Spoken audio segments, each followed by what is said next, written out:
turminha do quarto ano, tudo bem com vocês? Quarta-feira, aula de ciências. Lembra quando a gente começou a falar sobre as transformações da matéria?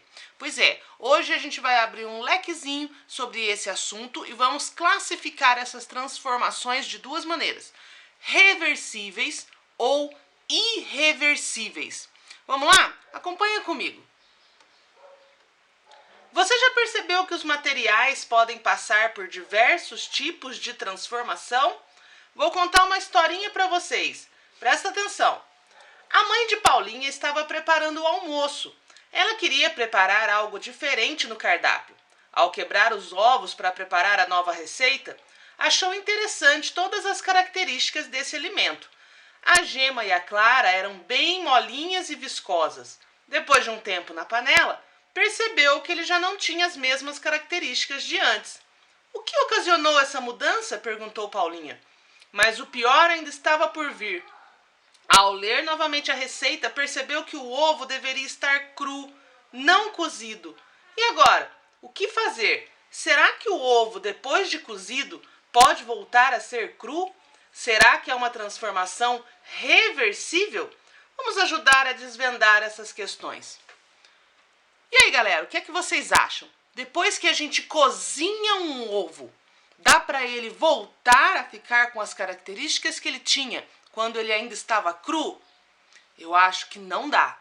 Então, essa transformação da matéria que o ovo sofreu quando cozinhou é uma transformação irreversível. Isso significa que não dá para voltar atrás. Quando um material sofre um tipo de transformação que não tem volta, não tem como ele voltar atrás a ser como ele era originalmente, essa transformação a gente chama de irreversível.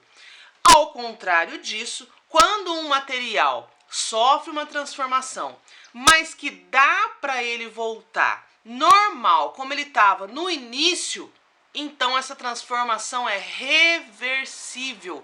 Significa que dá para reverter o que a gente fez, dá para voltar atrás. Um exemplo disso são os estados físicos da água que a gente estudou na semana passada. Lembra dos estados físicos da água? Pois é, são transformações que são reversíveis. Se a gente pega o gelo, derrete e ele vira água no estado líquido, a gente pode voltar essa água no congelador e ela vai virar gelo de novo, certo? Da mesma forma, quando o vapor se condensa e ele vira estado líquido e cai em forma de chuva ou pinga da tampa da panela, se a gente volta a aquecer aquele líquido, ele se torna vapor outra vez. Então, as transformações dos estados físicos da água são reversíveis. A gente consegue desfazer, fazer de novo.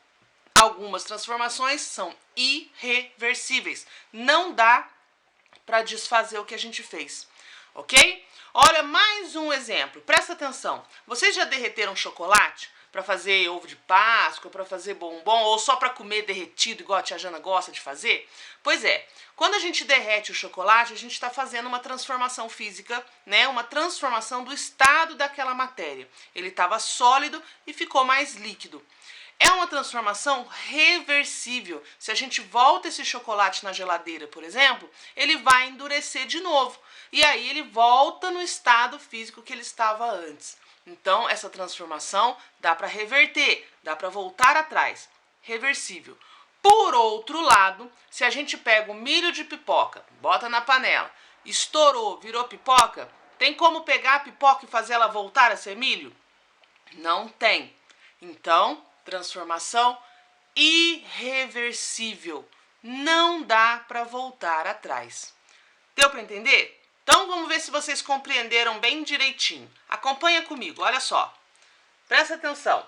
Se a gente pega as frutas, depois da decomposição dessas frutas, sabe quando a fruta apodrece lá na fruteira, que ninguém comeu, porque vocês preferem comer o salgadinho de R$1? Então, depois que a fruta apodreceu, dá para voltar atrás? Dá para ela voltar a ser uma fruta limpinha, bonitinha, novinha de novo para a gente poder comer?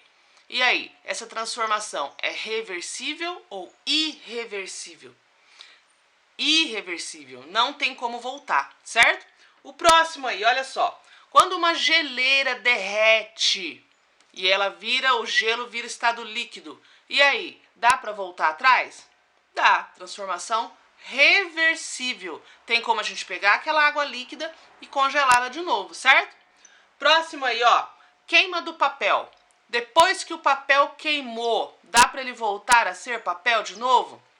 Não dá. Transformação irreversível da matéria, ok? E o último aí, a vaporização da água, que a gente já falou e a gente sabe que é reversível. A água pode até evaporar, mas depois ela pode se condensar e voltar para o seu estado líquido, ok? Então, concluindo, acompanha na tela. Quando um material sofre uma mudança de maneira em que não é possível voltar ao seu aspecto inicial, recebe o nome de mudança irreversível. As mudanças em que os materiais voltam ao seu aspecto inicial são chamadas de mudança reversível. Ok, galerinha? Muito simples, muito fácil. O exercício da PET está curtinho desse tamaninho para essa semana. Vocês vão fazer assim, num estalo de dedos. E aí vocês vão se concentrar na atividade complementar de hoje, que é a produção artística, né? Uma produção artística. Vocês vão preparar para mim um cartaz. E esse cartaz tem que ser com pintura ou colagem, mostrando que nós, seres humanos, e a natureza temos muito em comum. Eu coloquei no PDF algumas imagens que ilustram isso para que vocês tenham noção do que é que a tia Jana quer. Então vocês vão ter que desenhar ali duas imagens comparativas, como eu coloquei lá no PDF, de um aspecto da natureza que lembra um aspecto do corpo do ser humano. Estou muito curiosa para ver esse trabalho de vocês, tá bom? Hoje eu vou estar mandando os quadrinhos de vocês que chegaram, né, até ontem à noite, alguns chegaram hoje de manhã para mim, para os jurados, e logo logo vou ter o resultado do nosso concurso de quadrinhos. Combinado? E aí eu vou contar só no sábado para vocês vão ficar aí curiosos até sábado para saber. Então tá bom, galerinha. Por hoje é só. A gente se encontra no WhatsApp. Qualquer dúvida me chama. Fico aguardando as atividades de vocês. Beijãozão. Bye, bye.